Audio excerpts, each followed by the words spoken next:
Asyhadu an la ilaha illa anta astaghfiruka wa atubu ilaik.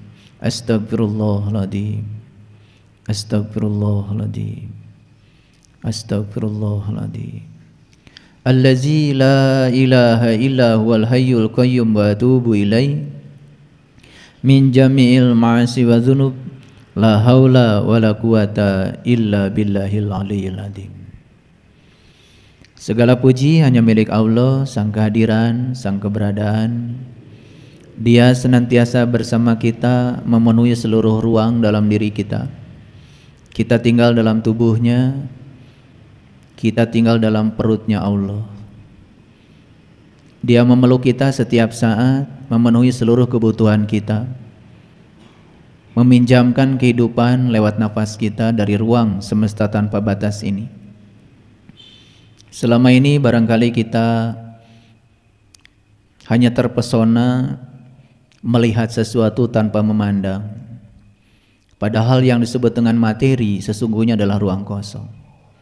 Karena materi tersusun oleh atom, atom membentuk molekul, molekul membentuk materi, dan setiap materi itu sesungguhnya adalah ruang kosong. Materi adalah energi yang memadat. Makanya Allah meliputi semuanya, meliputi semua yang di luar, meliputi semua yang di dalam. Tidak ada satu materi pun yang tidak diliputi olehnya. Semoga kesadaran ini sudah terbangun dalam diri kita. Oleh karena itu Allah memberikan izin kepada kita lewat tubuh kita untuk menyaksikan kecerdasan semesta tanpa batas yang meliputi seluruh ruang kosong ini dengan menunjukkan cahaya di atas cahayanya. Karena dari semua bentuk energi yang gampang untuk disaksikan adalah cahaya. Oleh karena itu jangan heran kalau pencapaian spiritual di tingkat awal yang diawali oleh semua para nabi, para rasul adalah menghadirkan dan menyaksikan cahayanya. Beruntung para sahabat yang sudah diterangi pohon zaitun yang kegelapan dalam diri ini, sehingga pohon zaitunnya sudah terang benderang, bodhisatwanya sudah terang berang, sehingga kita bisa mengalami maulid setiap saat di setiap ruang dan waktu. Bagi orang yang berkesadaran, maulid bukanlah peringatan yang diperingati setahun sekali, tapi maulid itu adalah lahirnya kesadaran kita setiap saat. Dan kalau kita sadar sesungguhnya di setiap ruang dan waktu, tubuh kita itu bukan tubuh yang kemarin. Pada saat saya memberikan pelatihan sholat khusyuk kemarin, ada sahabat yang bertanya pada saya, "Ayah, kenapa waktu saya pelatihan sholat khusyuk bulan yang lalu dengan saya ikut pelatihan khusyuk yang sekarang kok rasanya berbeda? Dan sekarang rasanya saya bisa menunggal, bisa menyatu walaupun cuma 1 rakaat saya melakukan sholat." Jawaban saya sederhana. Kamu tidak sadar bahwa sesungguhnya saya 2 bulan yang lalu dengan saya yang hari ini sudah bukan Saiful yang sama. Kesadaran saya sudah berbeda. Secara fisik, secara fisiologi, atom-atom penyusun tubuh saya sudah bukan yang lalu lagi. Bahkan Saiful yang kemarin dengan Saiful yang hari ini sudah berbeda. Jadi jangan heran kalau saya berbicara ayat yang sama, kemudian kalian mendapati kesadaran yang berbeda. Itulah yang disebut dengan lapisan-lapisan langit, lapisan-lapisan kesadaran yang tidak pernah akan ada habisnya. Oleh karena itu beruntung mereka yang sudah menemukan kecerdasan yang melampaui pikiran dalam dirinya.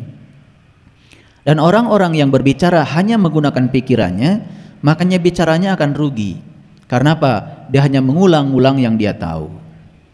Tetapi orang yang berbicara melampaui kecerdasan pikirannya, masuk intelijensianya, masuk alam kesadarannya, mengakses alam-alam yang tinggi yang ada dalam dirinya.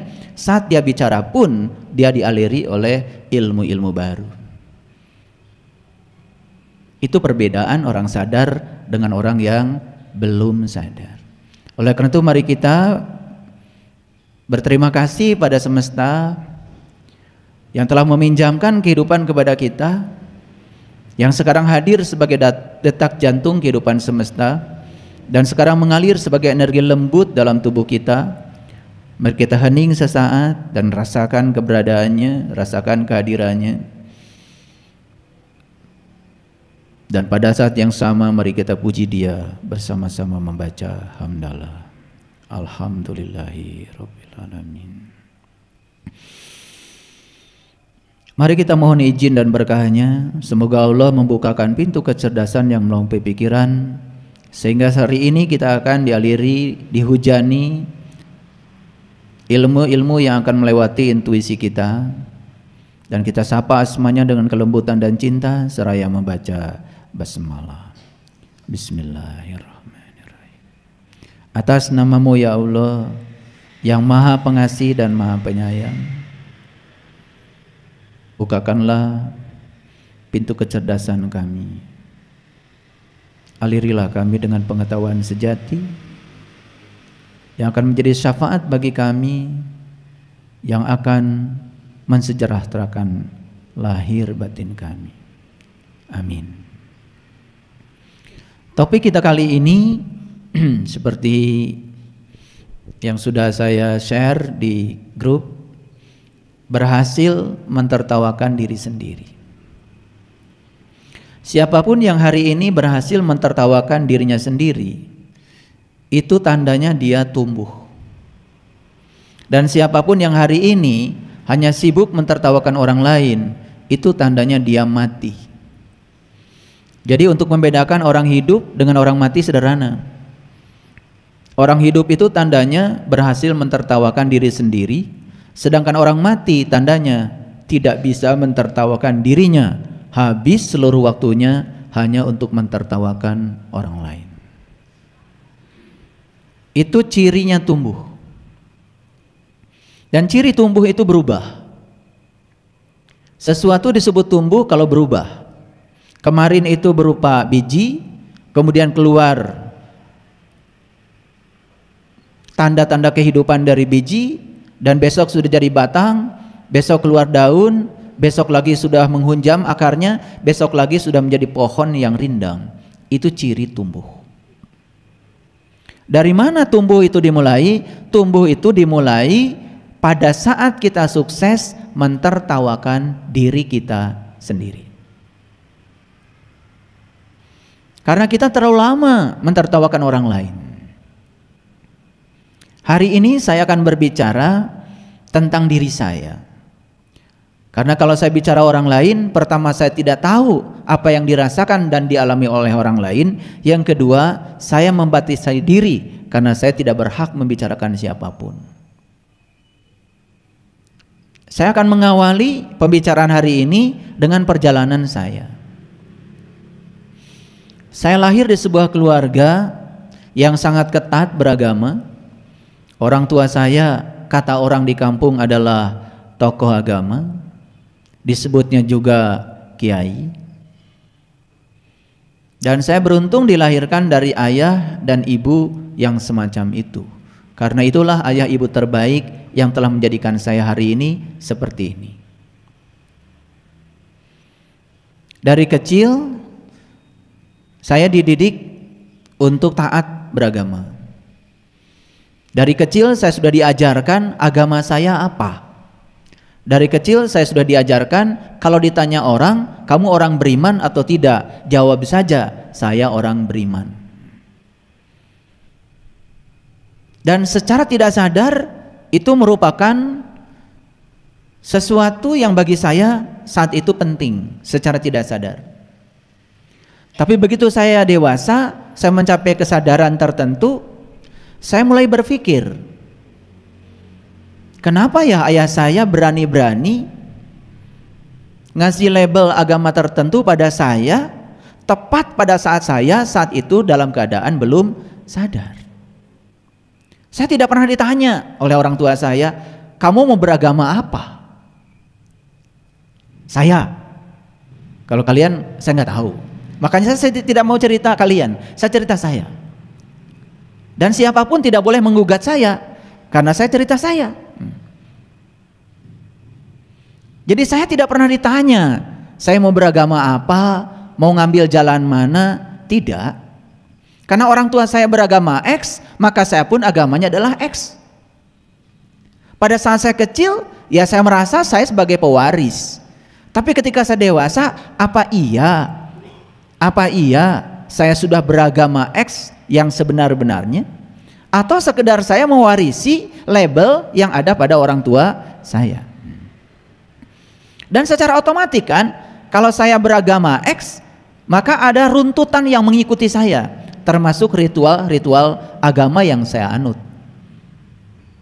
Akhirnya saya seperti robot, ini saya seperti robot ya, menjalankan semua ritual, menjalankan semua aktivitas agama ya persis seperti yang dilakukan oleh orang tua saya. Dan pada saat itu saya mulai belasan tahun, saya mulai banyak bertanya sama orang tua saya. Pertanyaan-pertanyaan yang sangat alami, tidak dibuat-buat, yang lahir dari kecerdasan saya sendiri. Harusnya kan boleh. Karena kecerdasan itu diberikan Tuhan memang untuk supaya kita cerdas. Dan saya terus terang saja, setiap saya bertanya secara bebas menurut kehendak kecerdasan saya tidak pernah mendapat jawaban yang memuaskan. Bahkan lebih banyak orang tua saya marah pada saya. Hanya bertanya yang sederhana saja, sebetulnya Allah itu apa?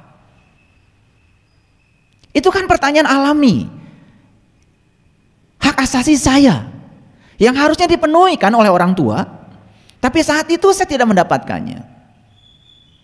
Ketika orang tua saya mengatakan kalau berdoa itu coba menengadahkan tangan ke atas, dan saya tanya orang tua saya, kenapa saya harus berdoa menegakkan tangan ke atas? Dan orang tua saya bilang Tuhan ada di atas. Ya saya bertanya lagi, di atas mana? Apa di atas pohon? Apa di atas rumah kita? Dan saat itu bungkam. Dan banyak pertanyaan-pertanyaan kritis ketika saya umur belasan tahun dan saya tidak mendapatkannya. Lalu orang tua saya karena bingung dengan saya, lalu saya dititipkan di pesantren ini, pesantren ini, pesantren ini, sama modelnya. Saya bukan mau merendahkan pesantren, yang saya dapat jawabannya marah dan tidak jelas.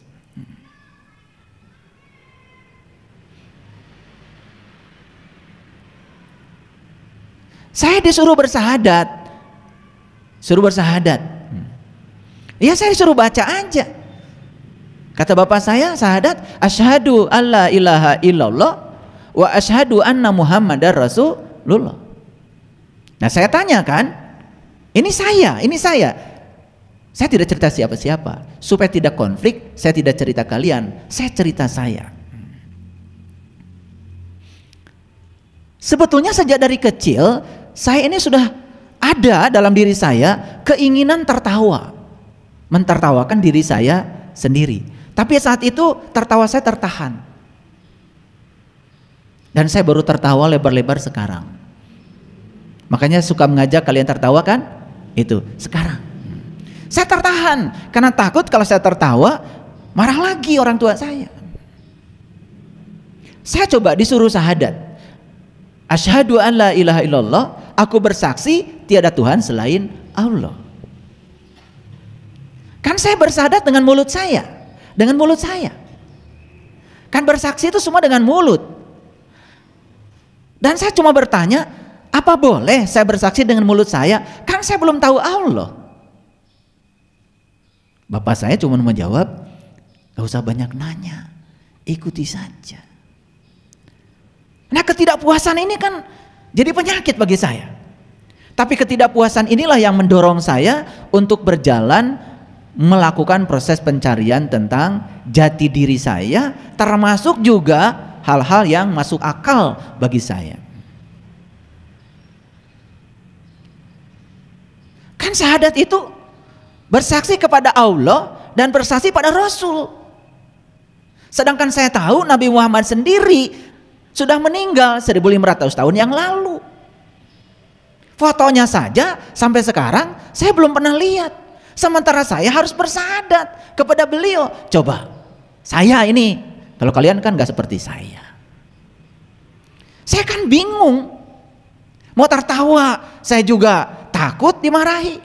Mau nanya lanjutan juga saya tidak mendapatkan jawaban. Saya, kalau kalian mah hebat ya, dari kecil suruh begitu ngikut aja. Kalau saya tuh stres disuruh begitu. Saya Nah, ketika saya sudah menemukan syahadat yang sebenarnya, saya sudah bertemu dengan jati diri saya sudah menyaksikan Rasul sejati saya, dan saya sudah menemukan siapa diri saya. Saat itu saya mulai bisa tertawa. Ternyata untuk sampai pada tingkat tertawa itu tidak mudah para sahabat perjalanannya. Saya tidak cerita tertawa seperti kalian terbahak-bahak sambil nyanyi, bukan itu tertawa hari ini. Topik kita adalah tertawa tentang diri sendiri. Saya dari kecil ya taat beragama dan saya sholat. Sama seperti kalian, sholat. Walaupun saat itu juga saya bingung, sholat itu apa? Kenapa rakaatnya 17? Kenapa bukan 18? Kenapa bukan 19? Kenapa bukan 2 rakaat saja? Dan pertanyaan tentang rakaat saja, ini nggak ada jawaban yang pasti bagi saya. Kenapa takbiratul ihram itu begitu? Dan kenapa ketika baca syahadat, kok yang diacungkan telunjuk, bukan kelingking gitu loh? Atau jempol kali? Itu pertanyaan yang terus mengganggu saya dan tidak menemukan jawabannya saat itu. Dan terus terang ya, akhirnya saya itu merengek-rengek ya sama Allah. Saya bilang, kalau engkau ada, tolong dong jangan bikin saya bingung. Yang saya heran itu kok orang lain, teman-teman saya nggak pada bingung. Telunjuknya disuruh gini, gini aja. Saya disuruh gini, yang nggak saya lakukan. Makanya saya disebut anak nakal di rumah, karena nggak taat sama ayah saya. Tetapi ketika ayah saya umurnya 79 tahun, justru saya bisa memberikan pencerahan pada ayah saya tentang semua yang saya pertanyakan, dan ayah saya mengakui itu. Di usia beliau 79 tahun. Betapa lama untuk sampai di tingkat itu. Dan saat itu beliau berhasil mentertawakan dirinya sendiri. Jadi saya berani mengatakan bahwa siapapun orang yang sudah berhasil mentertawakan dirinya sendiri, berarti dia sudah tumbuh kesadarannya. Dan siapapun yang hari ini hanya sibuk mentertawakan orang lain, merasa diri paling benar, paling suci, seakan-akan dia punya jalan terbaik satu-satunya, bahkan Allah pun dikooptasi oleh dia, gak ada Allah bagi yang lain, hanya untuk dia sendiri, saya kira belum tumbuh. Jadi hari ini kompetensi yang saya bangun buat kalian sederhana. Selesai kalian mendengarkan ocehan saya, tanya pada dirimu, apakah kau udah tumbuh atau belum? Nah, ciri tumbuh sederhana indikatornya, berhasil mentertawakan diri sendiri. Sampai saya belajar bahasa Arab, apa sih sholat itu? Saya baca ribuan ayat di Quran, apa sih sholat itu? Sampai hari ini ya hampir banyak orang yang seperti saat itu saya menganggap sholat itu suatu kewajiban yang di dalamnya saya akan dapat pahala dan kemudian itu akan memasukkan saya ke surga. Itu aja. Padahal di Quran jelas, aqimis sholah, inna sholat tanha anil fahsya wal munkar. Dirikanlah sholat. Sholat itu adalah instrumen yang bisa mencegah Anda supaya tidak terjebak perbuatan keji dan munkar. Jelas Quran mengatakan bahwa sholat bukan tujuan. Sholat itu instrumen. Tujuannya sholat adalah tercegahnya seseorang dari perbuatan keji dan munkar. Loh, kok perintahnya begitu? Tapi yang saya dapat selalu saja sholat itu ngitung rokaat, ngitung pahala untuk bekal katanya jaga di akhirat. Padahal sesungguhnya sholat itu adalah sarana instrumen supaya kita terjebak oleh perbuatan keji dan munkar. Lalu ada pertanyaan lanjutan dari saya. Kenapa banyak orang yang sholat tapi masih saja melakukan perbuatan keji dan munkar? Kan itu pertanyaan lanjutan. Boleh dong itu hak asasi saya. Dan saya tidak menemukan jawaban. Gitu. Sampai akhirnya saya menemukan sholat khusyuk. Maaf ya, sampai hari ini saya tidak mau bikin modul pelatihan sholat khusyuk. Sampai hari ini saya tidak bikin PPT tentang pelatihan sholat khusyuk. Sampai hari ini saya tidak diizinkan untuk membuat itu. Kenapa? Karena itu ilmu yang sangat luar biasa, mahal sekali. Dan saya mendapatkan ilmu ini berdarah-darah sampai mendapatkan kenikmatan sholat walaupun cuma 1 rakaat. Bayangkan kalau 17 rakaat. Ya, itu. Oleh karena itu yang sudah dapat pelatihan sholat khusyuk dari saya, jaga. Jangan dianggap sepele. Saya mendapatkan itu berdarah-darah, tidak dengan cara yang mudah. Oke, baik, kita lanjutkan. Naik lagi berikutnya, itu sholat. Saya terganggu kan ketika membaca satu ayat di Quran. Innal munafiqina yukhadi'unallah wa huwa khadi'uhum wa idza qamu ila shalah qamu kusala yura'unan nas wa la yazkurunallaha illa qalila. Salah bapak saya sendiri. Karena saya dari kecil diajarkan untuk hafiz Quran.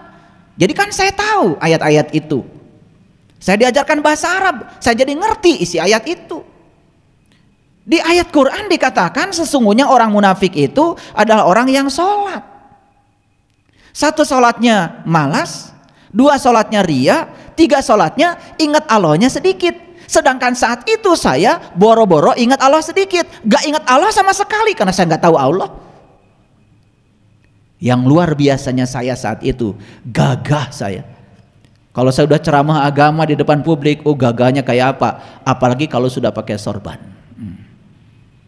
Saya. Dan sekarang saya berhasil mentertawakan diri saya yang pakai sorban itu. Yang gagah waktu itu membodohi orang, yang gagah waktu itu nipu orang. Saat itu saya ngajak orang lain sholat, sementara saya sendiri nggak tahu sholat itu apa. Karena kebanyakan kan begitu. Yang penting kan ngajak aja. Dan saya juga tidak mengajarkan orang lain siapa yang harus disembah dalam sholat. Gimana sih sholat, napasnya di mana, kesadaran kita di mana, apa yang harus diingat. Sedangkan perintah sholat di Quran itu sangat jelas. Di Quran surat Toha ayat 9 sampai 14, orang pertama yang diperintahkan sholat kan Nabi Musa. Dan yang luar biasa, Nabi Musa sebelum diperintahkan sholat, Nabi Musa itu diundang dulu oleh Allah, diundang. Di situ ada kata-kata begini, hai Musa, aku telah memilih kamu. Lepaskan kedua terompahmu dan kini kamu sedang berada di Al-Muqaddasi Tua, tempat suci tua. Tempat suci tua itu saya memahaminya adalah kolbu. Karena apa? Karena tubuh kita, dari semua anggota tubuh kita, yang pertama kali Allah buat adalah kolbu. Makanya Allah lalu menempatkan diri di situ. Dan Allah mengatakan, qalbul mu'min baitullah. Kolbunya orang yang beriman, itulah rumahku. Gak mungkin Allah menyuruh kita manusia membuat rumahnya untuk dibangun oleh kita. Gak mungkin dong. Itu gak mungkin banget. Jadi Allah sudah membuat rumahnya sendiri. Tapi hati-hati, rumah Allah dengan rumahnya Saiful beda. Kalau rumah saya ada batasnya dan saya tinggal di dalamnya. Tapi rumah Allah jangan dibayangkan seperti rumah saya, ada dindingnya, ada pintunya, ada kusennya. Tidak, rumah Allah mah ubluk ablak, gak ada kusennya.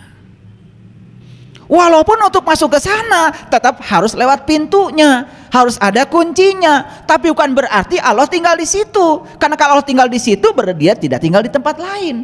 Kan aneh. Sedangkan Allah mengatakan, aku meliputi semesta raya.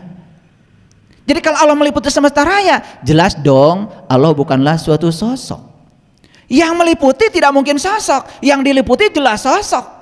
Jadi kalau hari ini kita mempersepsikan Allah itu sosok yang tinggal di langit, sidang dong di kursinya, di aras katanya, itu yang membuat ilusi keterpisahan kita semakin jauh dengan Allah.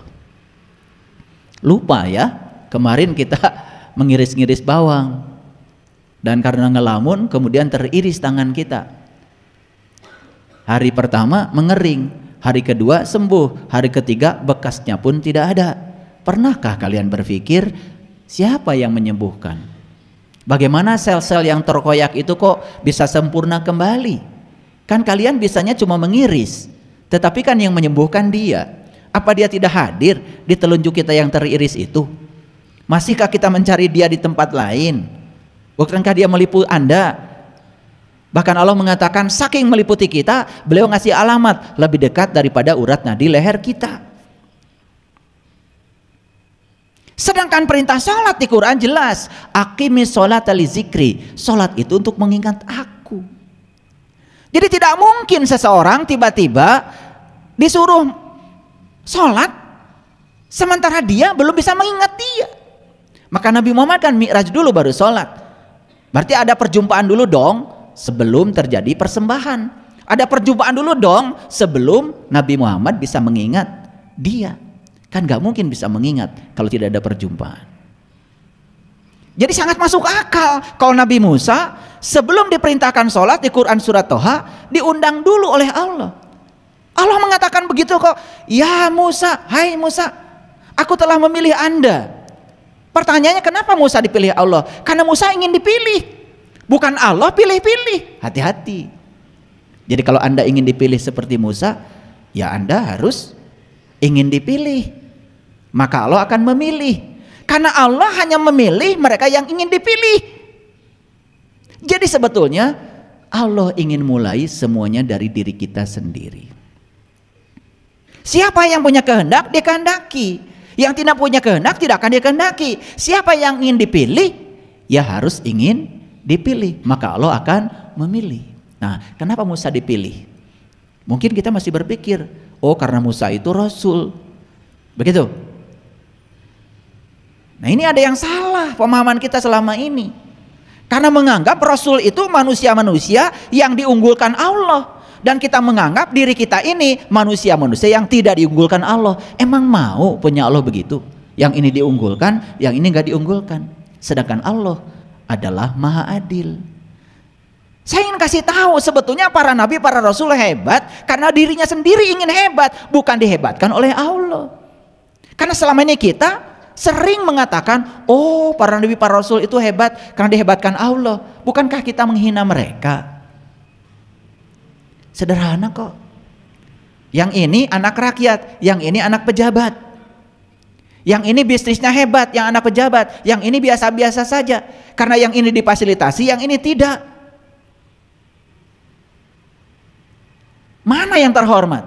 Anak rakyat jadi pengusaha hebat atau anak pejabat jadi hebat karena difasilitasi? Mana yang lebih hebat? Anak rakyat yang hebat karena ingin hebat dirinya. Ngerti maksud saya?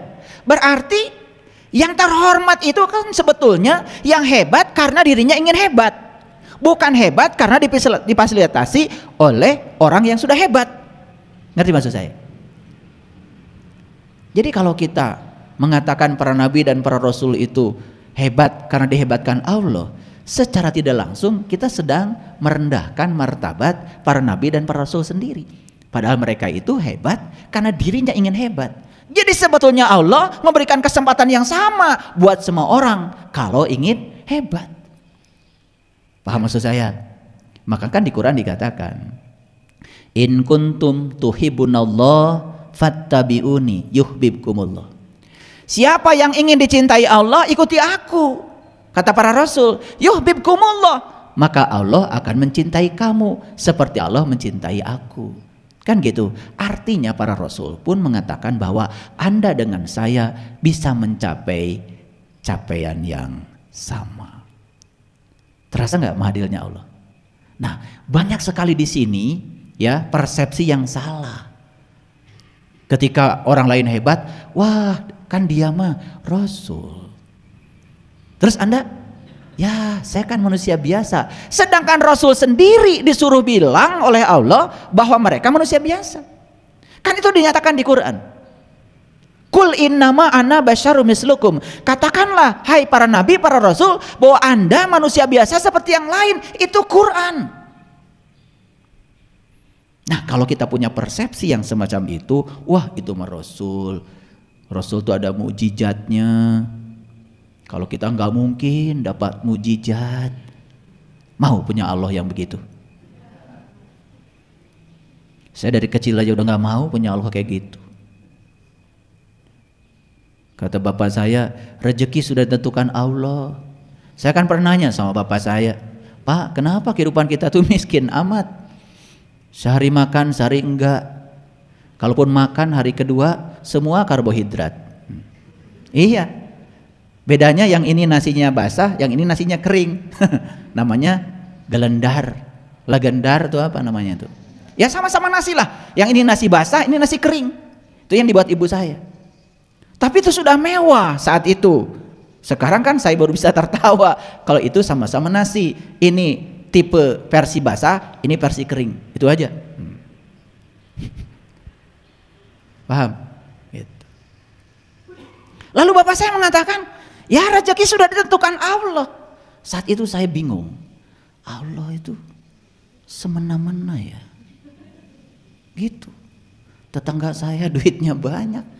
Bapak saya kadang-kadang, mohon maaf ya, kalau nyuruh beli saya ke warung, itu ikan asin 1 ons, minyak 1 ons, itu yang pakai canting itu, yang makan 11.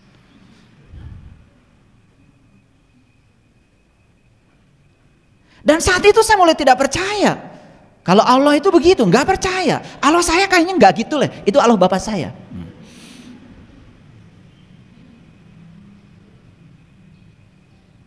Ternyata begitu saya sudah dewasa, saya menemukan ajaran yang sebenarnya. Ternyata Allah tuh nggak begitu.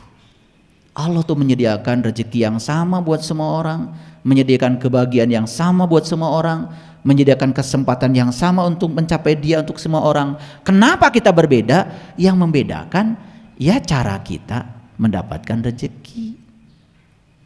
Yang membedakan cara kita, yang membedakan pikiran kita, yang membedakan adalah ikhtiar kita. Itu yang membedakan. Bayangkan ya, kalau ajaran itu sekarang masih dipegang oleh kita, kita jadi orang yang putus asa. Ketika kita duitnya nggak punya, hidup kita susah, langsung kita berserah. Itu yang disebut berserah diri yang konyol.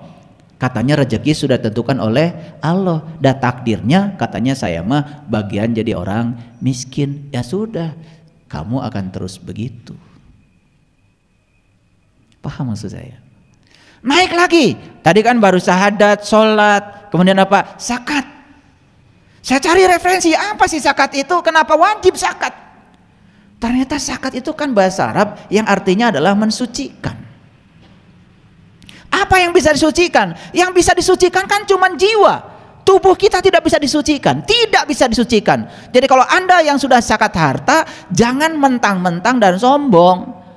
Karena itu baru latihan awal, proses menyucikan jiwa, supaya jiwa tidak punya ikatan kepada harta. Itu belum menyucikan jiwa, belum. Apalagi yang tidak pernah berbagi. Yang berbagi aja hartanya 2,5% dari penghasilannya, belum berkategori mensucikan dalam konteks zakat. Karena zakat itu menyucikan jiwa. Lari lagi berikutnya, saum. Betul? Kan gak ada di Quran perintah puasa. Silakan tunjukkan pada saya, ada nggak perintah puasa di Quran? Nggak ada. Yang ada tuh perintah saum. Dan lucunya saum dengan puasa dianggap sama, padahal bahasanya berbeda. Saum itu bahasa Arab, kalau puasa itu kan bahasa Pali dari India. Tradisinya berbeda. Munculnya bahasa itu dengan akar masalah yang berbeda. Dan hari ini kita mendefinisikan saum sama dengan puasa. Lari lagi yang berikutnya haji.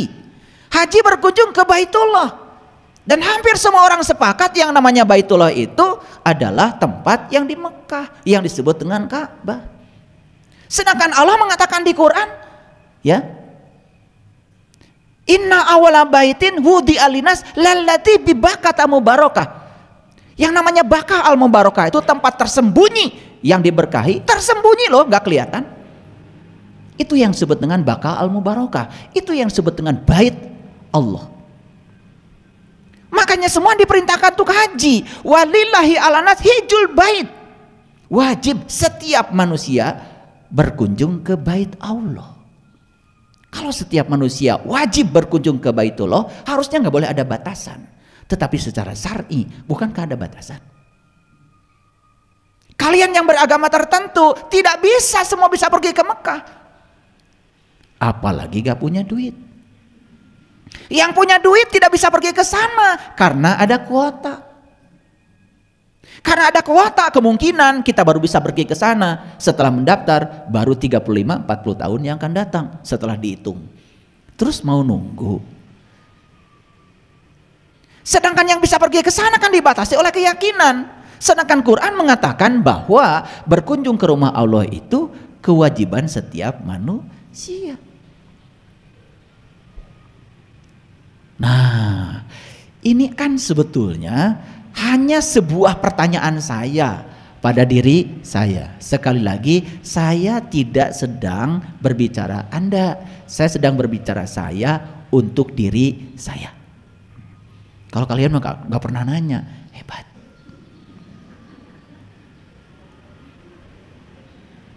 Kalian wajah-wajahnya tenang, tidak segelisah saya. Itu waktu saya diajarkan surat Al-Waqiah ini, waktu saya sedang diajarkan hafiz Quran sama bapak saya. Itu hafiz Quran itu ternyata ada metodenya. Jadi caranya bukan dari Al-Fatihah, Al-Baqarah, bukan. Jadi surat-surat terakhir dulu yang mudah. Makanya saya dulu ketika menghafal Quran mulai dari Al-Waqiah.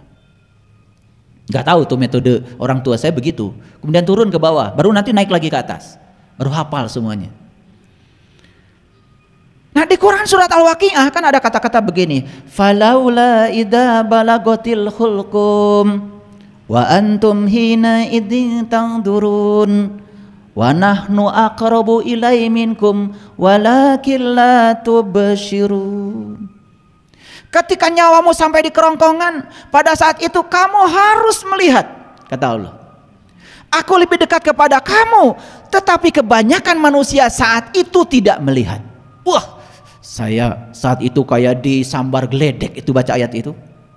Satu karena saya hafal, yang kedua saya ngerti artinya karena diajarkan bahasa Arab. Kayak kalian kan tenang aja baca ayat manapun. Itu hebatnya kalian. Baca ayat manapun tenang. Berulang kali baca 30 juz, kalian tuh wajahnya tenang. Saya nggak bisa baca Quran 30 juz, nggak bisa. Saya waktu disuruh baca sama bapak saya, Bismillahirrahmanirrahim. Kata bapak saya, setiap pekerjaan yang tidak mulai dengan basmalah putus, tidak menjadi amal. Kakak saya, adik saya, semua nurut. Saya nggak nurut. Saya di sini tuh ada yang ganjel. Apa argumennya? Apa argumennya? Kemudian dibacakan hadis, bapak saya pinter. Kullu amrin tibalin la yubda'u bi basmalah fahuwa aqta. Setiap pekerjaan yang tidak dimulai basmalah putus, tidak menjadi amal. Udah pakai hadis pun saya tetap gak mau baca. Nakal kan saya? Jangan ikuti saya. Ya dulu.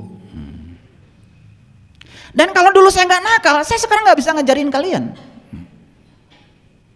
Itu untungnya kenakalan saya. Dan hari ini bisa ngajarin. Ternyata setelah saya baca namanya grammar, ilmu nahwu sorof itu. Pusing kan kalian? Ya kalian. Boro-boro baca Arab gundul, yang gondrong aja kalian gak ngerti.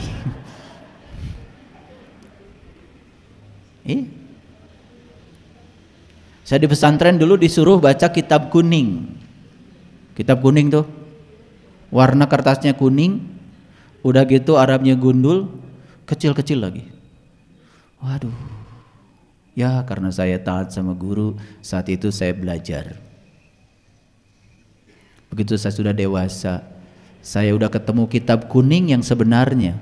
Ternyata kitab kuning itu ternyata tidak berbahasa tertentu. Ternyata kitab kuning itu ada dalam diri saya, dan itu kitab saya, dan saya bisa melihatnya setiap saat. Kuning keemasan, indah luar biasa. Dan kalau saya baca kitab itu, gak ada suaranya, gak ada wajahnya, gak ada kata-katanya. Tahu-tahu saya mengerti. Intuisi saya hidup.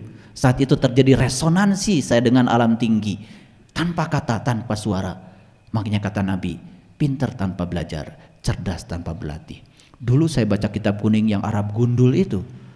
Waduh, pusing saya. Nah ternyata orang tua kita tuh ngasih simbolik. Memang kitab kuning itu gundul. Gundul. Ternyata kitab kuning yang sebenarnya ada dalam dirimu. Bahkan kau tidak mesantren pun bisa. Bahasanya universal, bukan bahasa tertentu.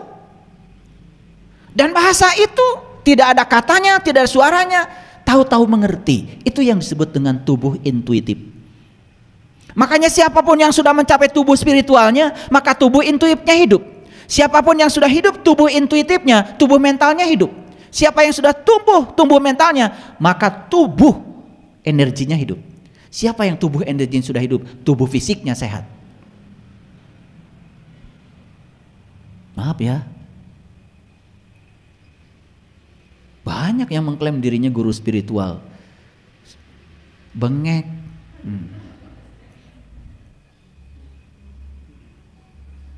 Bawa kaki aja diseret.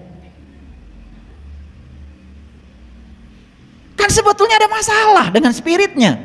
Karena menurut riset neuroscience, seseorang yang spiritnya, tubuh spiritnya sehat, maka tubuh intuisinya sehat. Maka tubuh energinya sehat, tubuh mentalnya sehat, maka tubuh fisiknya pasti sehat. Makanya orang yang tubuh fisiknya sakit-sakitan, ada masalah kan sebenarnya di tubuh atasnya, itu aja. Maka yang disebut dengan kesehatan holistik itu artinya adalah sentuh tubuh atasnya, sehat tubuh bawahnya, itu holistik. Whole itu artinya seluruhnya. Jangan cuma ngomong aja holistik, kalian ngerti juga enggak. Ngasal aja kalau ngomong. Dengarkan ceramah saya yang kemarin tuh, omong kosong, biar sadar. Karena kita terbiasa dengan omong kosong itu, betul? Gitu. Sampai mana barusan saya bicara?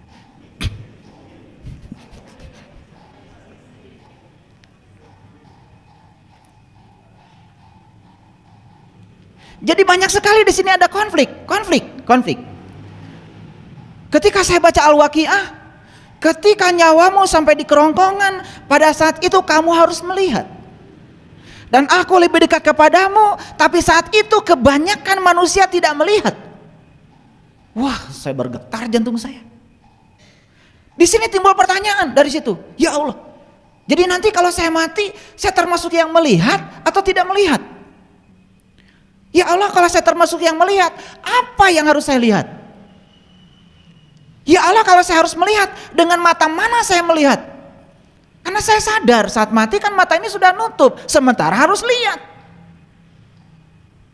Gitu cara saya belajar Quran. Gitu nggak kalian? Ah, itu hebatnya kalian. Kalian tuh 30 juz adem aja.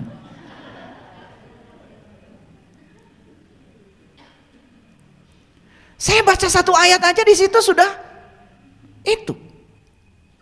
Ketika saya disuruh baca Bismillahirrahmanirrahim, karena saya tahu ilmu nausorobnya, grammarnya saya tahu. Kan artinya Bismillah itu atas nama Allah. Kan timbul pertanyaan dalam diri saya, apa saya berhak mengatasnamakan Allah? Kenal juga enggak. Terus Allah tuh siapanya saya? Kok saya berani-berani mengatasnamakan dia? Terus dia tuh siapa? Kenapa harus diwakili oleh saya? Gitu nggak kalian baca Bismillah? Yakin enggak?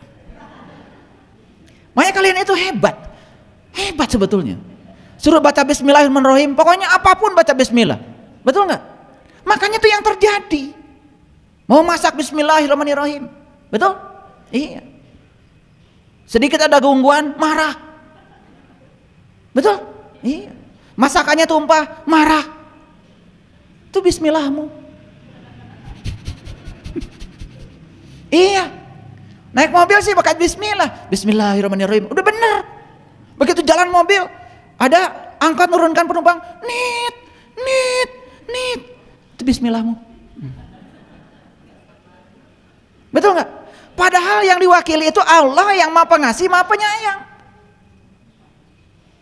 Gak nekat gitu baca Bismillahirrahmanirrahim, tetapi tidak mewakili sifatnya, tidak mewakili visi dan misinya. Sadar nggak kalian tuh diciptakan Allah untuk kesenangan Allah?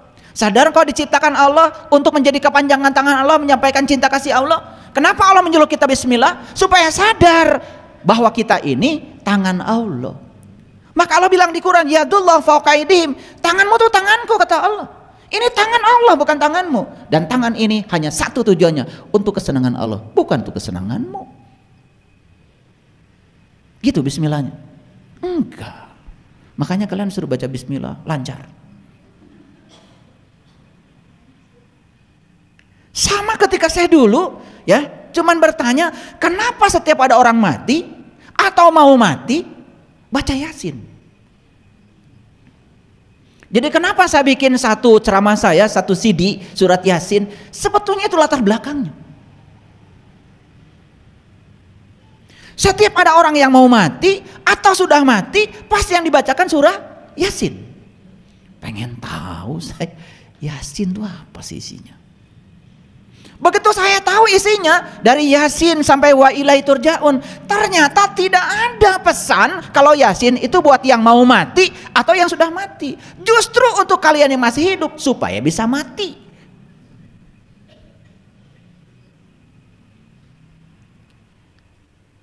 Jadi saya juga tuh dulu sama, kalau ada orang mati baca Yasin kayak kalian, sama. Ya sama, saat itu juga saya gak ngerti. Cuman bedanya saya nanya, kalian enggak. Kan kalau udah baca langsung dapat pahala toh? Iya. Kapan pahalanya? Nanti. Hebat kalian, luar biasa.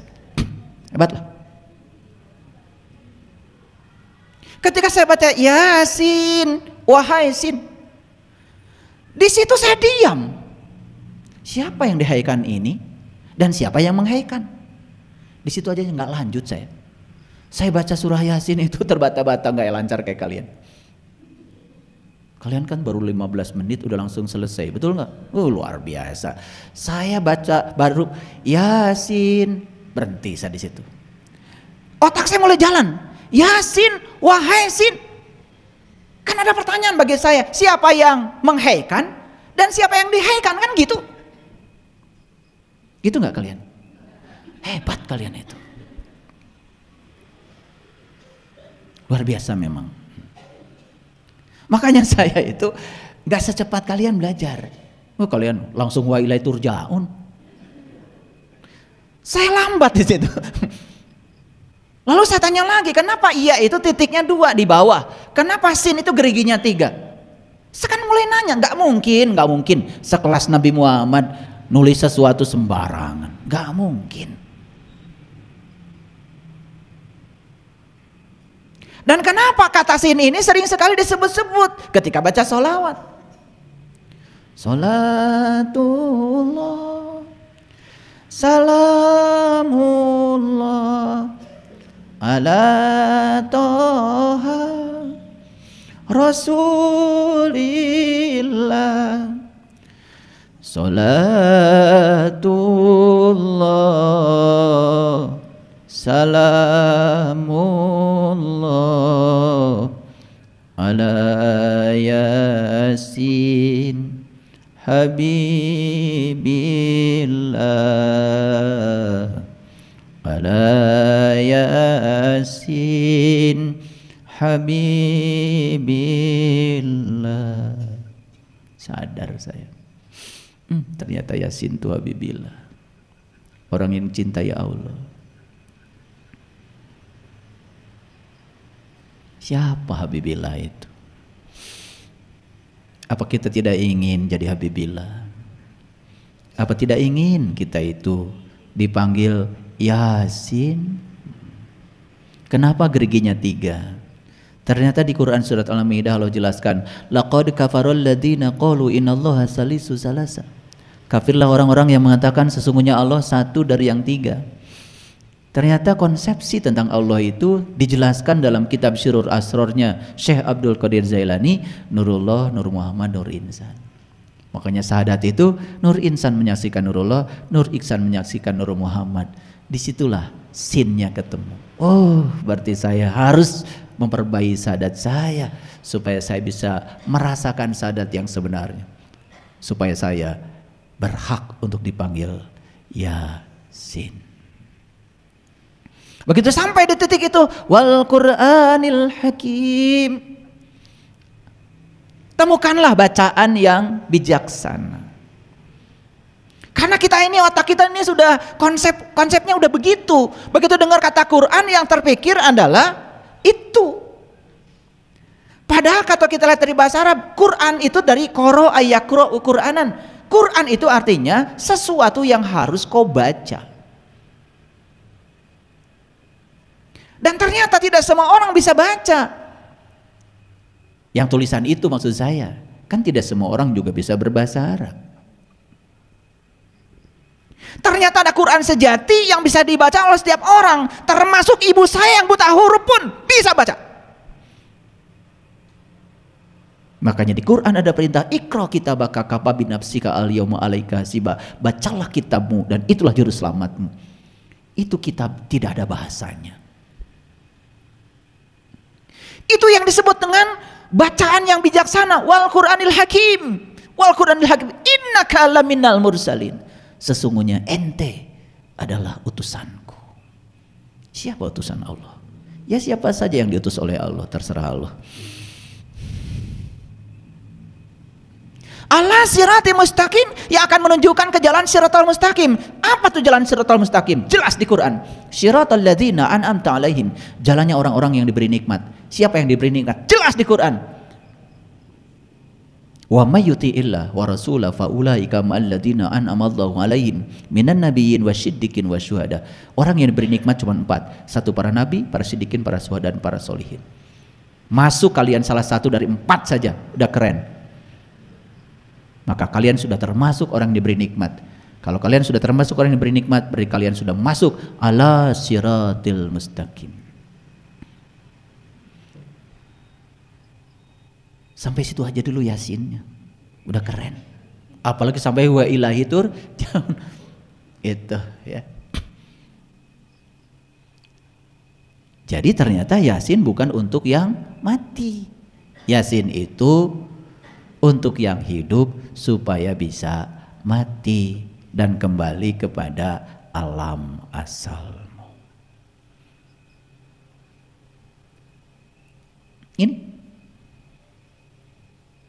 Nah, jadi yang namanya ilmu itu syaratnya harus 3. 1 harus memenuhi asas koherensi. Ilmu itu harus koheren, tidak boleh bertentangan dengan akal pikiran yang sehat. Gak boleh, gak boleh.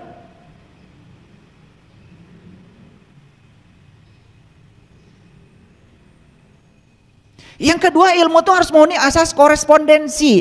Ilmu itu harus nyata dan bisa dibuktikan. Kalau kalian bicara ilmu nggak nyata dan tidak bisa dibuktikan, omong kosong. Dan yang ketiga, syarat ilmu itu harus memenuhi asas pragmatis. Itu berdasarkan filosofi ilmu. Itu yang namanya filsafat ilmu itu. Agak kuliah sedikit lah, serius. Nah yang ketiga, ilmu itu harus memenuhi asas pragmatis. Pragmatis itu ilmu harus bisa memberikan manfaat. Jadi 1 ilmu itu harus koheren, tidak boleh bertentangan. Yang kedua harus korespondensi, nyata dan bisa dibuktikan. Dan yang ketiga harus memenuhi asas pragmatis. Ilmu itu harus memberikan nilai manfaat. Saya sekarang mau tanya, kalian tahu kan cerita Nabi Musa bertemu Tuhan? Tahu kan? Ilmu bukan itu? Bukan. Enak aja. Itu berita. Oh dulu Nabi Musa pernah bertemu Tuhan. Siapa yang bertemu Tuhan? Musa. Kapan? Dulu. Ilmu bukan itu? Bukan. Enak aja. Kalau kalian jadi Musa, nah, learning to be menjadi Musa, lalu learning to do melakukan yang Musa lakukan, maka saat itu kamu akan mendapatkan pengalaman persis seperti yang dialami Musa. Oh, dulu Musa ketika berjumpa dengan Tuhan begini toh. Ilmu bukan itu? Nah, sudah masuk tuh kategori ilmu.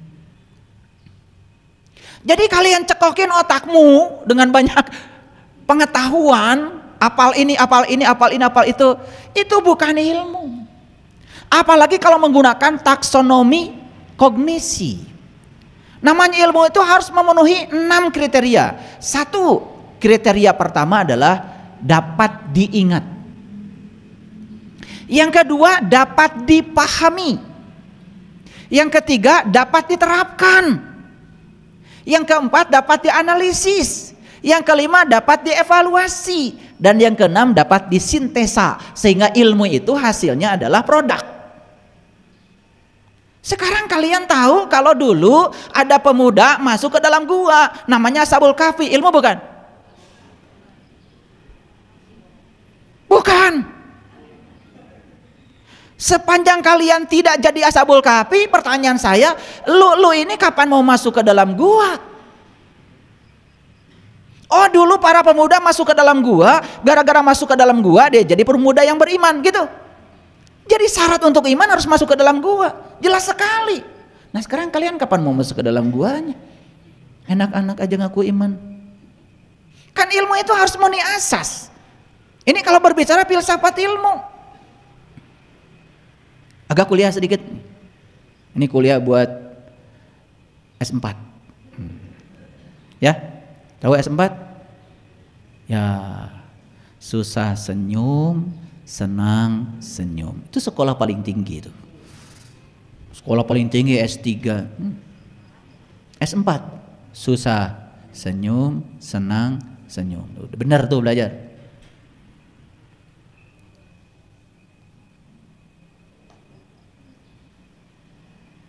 Sekarang saya tanya kepada kalian. Oh, nanti bumi ini akan dihancurkan. Namanya kiamat. Setelah dihancurkan, maka nanti ada hari kebangkitan.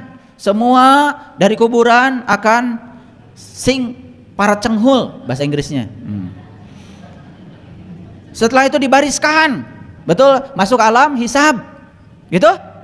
Ya, disitulah ditimbang. Betul? Ya. Ini masuk surga, ini masuk neraka. Yang di surga selamanya di surga, yang di neraka selamanya. Ilmu bukan itu? Ilmu apa bukan?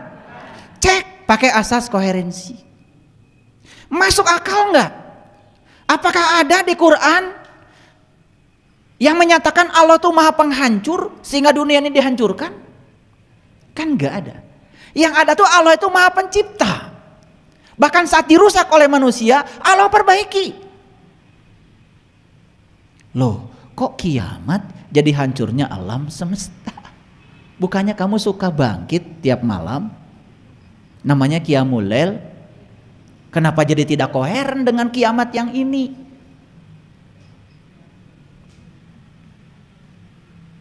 Makanya Rasulullah mengatakan kiamat sudah dekat, kiamat sudah dekat. Sudah dekat, sedekat kamu. Gak usah nunggu yang itu, belum tentu kebagian. Terus kan harus bisa dibuktikan. Betul nggak? Harus bisa dibuktikan. Harus nyata dan bisa dibuktikan. Dan keyakinan itu harus membawa nilai pragmatis, nilai manfaat. Apa manfaatnya kalian cerita itu berulang-ulang? Gak ada. Gak ada manfaatnya. Tapi coba sekarang terapkan. Kiamat itu hari kebangkitan kesadaran saya. Ketika saya bangkit dari kesadaran saya, dari tidak sadar menjadi sadar, maka sekarang saya kiamat, saya bisa mentertawakan diri saya. Setelah saya sadar, saya bisa menghisap diri saya. Saya bisa introspeksi diri saya. Kan begitu? Betul nggak? Kan diterapkannya sekarang. Setelah kita bisa menghisap diri saya, kan berikutnya saya bisa milih. Diri saya ini mau jadi surga, diri saya menjadi neraka, ya terserah saya. Oh, di Quran dikatakan surga dan neraka itu sekarang, di sini, saat ini, pada saat kalian masih bernafas. Itu Quran loh. Saya tidak menemukan surga dan neraka itu nanti. Di Quran dikatakan fa'ammal ladina syaku fafinar lahum fiha zafirun wasaikun. Tempat di mana kamu masih bernafas. Sekarang di sini. Kan kalau ditarik ke area itu jadi pragmatis. Koherensinya terpenuhi, korespondensinya terpenuhi, kemudian pragmatisnya terpenuhi. Dan saat kita di kesadaran itu, kita akan berbalik ke belakang. Kita akan berhasil mentertawakan diri kita sendiri. Itu tandanya kita sudah tumbuh.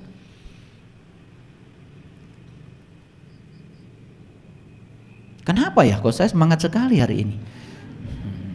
Ini baru judulnya aja. Dari tadi bahas judul, nggak masuk-masuk ini.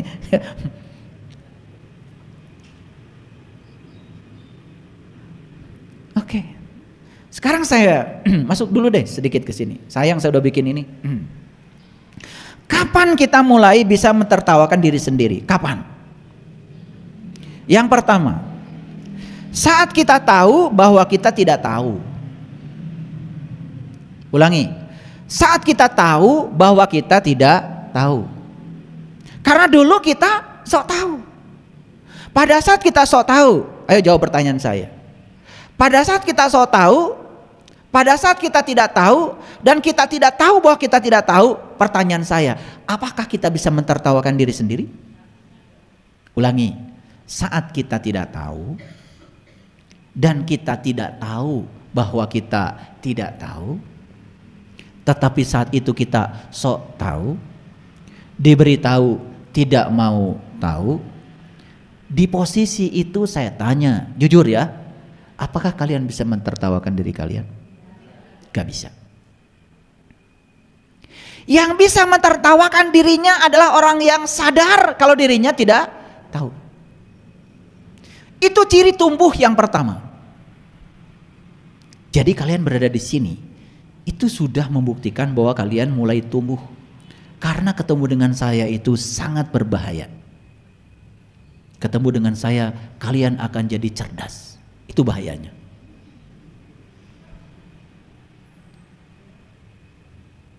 Jadi orang yang berani ketemu saya itu nekat. Karena bertemu saya akan jadi cerdas. Dan itu sangat berbahaya. Karena orang yang cerdas itu akan terasing di lingkungannya. Orang yang biasa-biasa akan dihormati. Begitu kalian jadi domba, segerombolan dengan domba, gak bahaya. Tapi begitu kalian jadi singa dan sendiri, berbahaya. Oke?